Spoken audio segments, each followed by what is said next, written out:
Are you looking for a militia or a Minuteman group or a mutual assistance group? Having trouble finding them or finding people to join yours? Well, I'll explain how. Alright, so we're going to start off simple, right?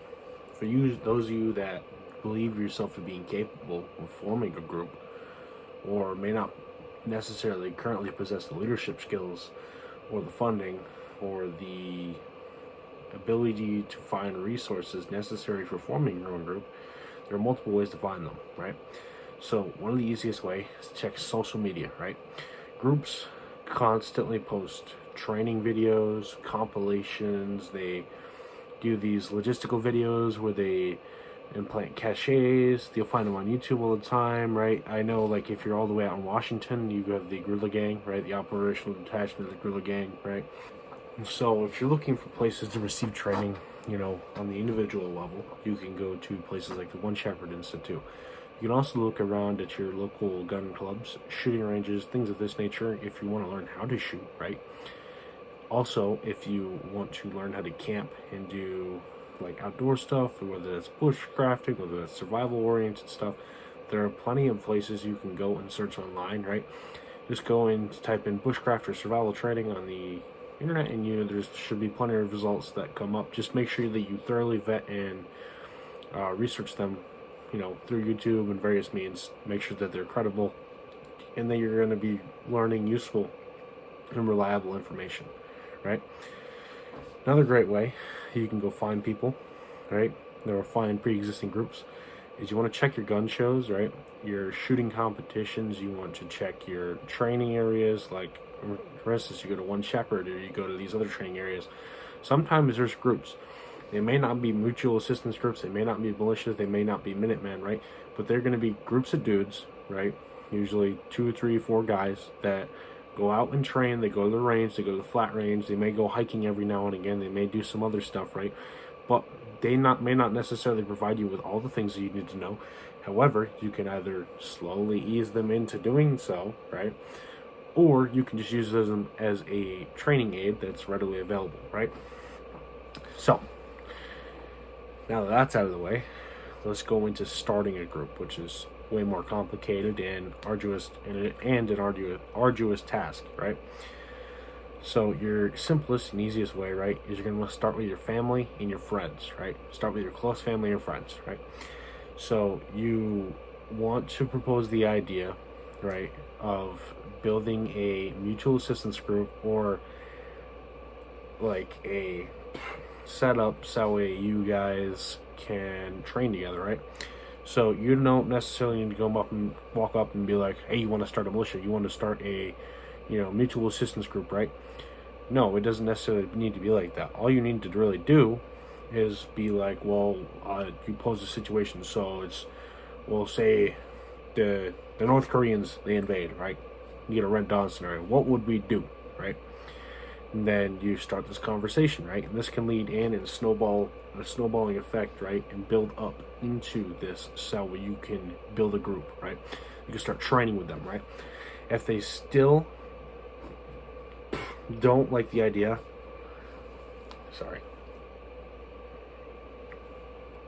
they still don't like the idea of training together, right? Or doing this stuff, you can still train them even if they refuse to join. So you can bring them to airsoft events, paintball events to work on their individual movement techniques, right? To work on their like small unit tactics, their tactical integration of different pieces of equipment, right? You can bring them to the gym very frequently, right? To work on their physical fitness, their health, right? You can bring them to talks, or you can send them short YouTube clips, right? You could slowly galvanize them or do whatever.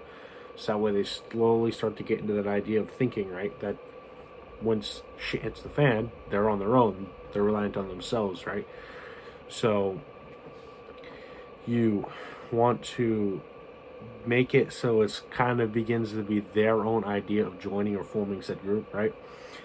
And then if it's still a difficult time, right, you want to slowly introduce equipment to them. So that way, if shit does hit the fan, right, you can just integrate them slowly or quickly, right? They already have this training. They already know how to use the Battlefiend, right?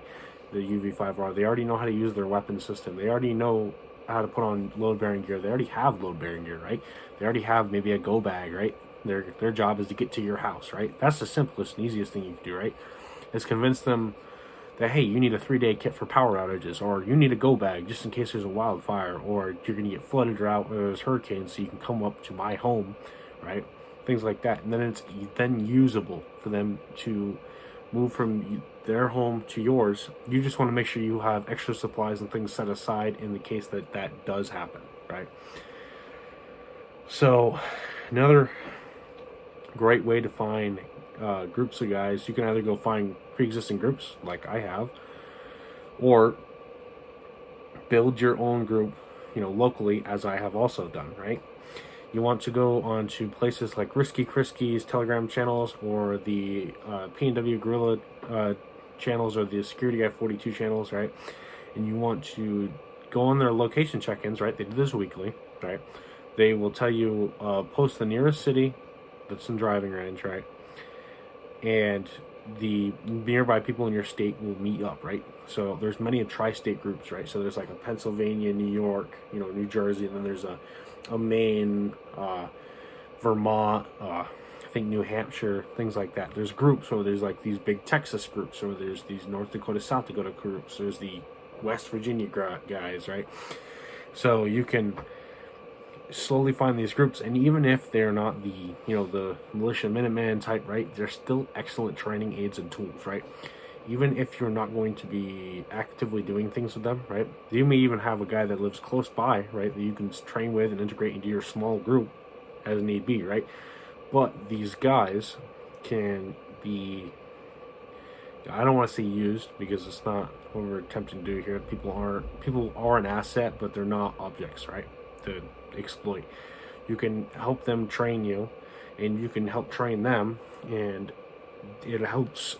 If you have two people thinking, right, you can help evaluate a situation, right? You can take a situation, you can discover and plan out ways to approach it, right? And you can do a mock test, right? A training event, right? Sorry, I say the word right a lot.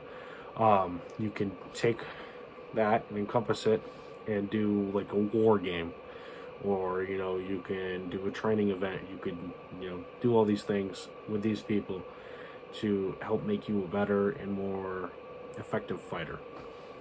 So moving that out of the way, there's some things you want to avoid, right?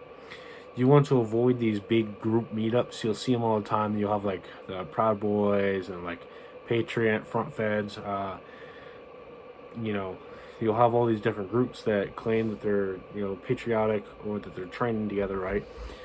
You want to avoid just showing up with a bunch of dudes that you have no clue about at all and attempting to do any training. It's one thing if you go to like a range event, right? There's a bunch of companies, right, that do these range events. They invite influencers and stuff. Sometimes you gotta pay to get in. Those are fine, right? And another thing you don't want to do is don't recruit straight off of social media. It's fine to find guys there, right, and slowly vet them out and become friendly with them. Maybe after a few months, maybe to a year, you can invite them out and you can slowly integrate these guys. You don't want to jump the gun. If you jump the gun, you're going to get the weirdos, you're going to get the informants, you're going to get the feds, you're going to get the weirdos, right? So what you want to do is take the time to vet them out with one-on-ones, right? You want to go to like coffee shops, you want to go to the gym, you want to go to the shooting range, maybe teach them some things, maybe they teach you some things, right? You want to go to maybe these events, like sometimes there's like protest events where you can just go and hang out with these guys, right? Or they have these events like at the gun shows, or they do the the range events, right? So what you want to do